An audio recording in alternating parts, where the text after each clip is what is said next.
اور جو لوگ ایمان لائے اور عمل نیک کرتے رہے ان کو اللہ پورا پورا صلہ دے گا، اور اللہ ظالموں کو دوست نہیں رکھتا۔ اے نبی، یہ ہم تم کو اللہ کی آیتیں اور حکمت بھری نصیحتیں پڑھ پڑھ کر سناتے ہیں۔ عیسیٰ کا حال اللہ کے نزدیک آدم کا سا ہے کہ اس نے پہلے مٹی سے ان کو بنایا، پھر فرمایا کہ باشعور انسان ہو جا، تو وہ ویسے ہی ہو گئے۔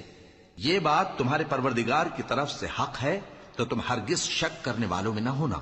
پھر اگر یہ لوگ عیسیٰ کے بارے میں تم سے جھگڑا کریں اس کے بعد کہ تم کو حقیقت معلوم ہو ہی چکی ہے، تو ان سے کہنا کہ آؤ ہم اپنے بیٹوں اور بیٹیوں کو بلائیں، تم اپنے بیٹوں اور بیٹیوں کو بلاؤ، اور ہم خود بھی آئیں اور تم خود بھی آؤ، پھر دونوں فریق اللہ سے دعا و التجا کریں، اس طرح جھوٹوں پر اللہ کی لعنت بھیجیں۔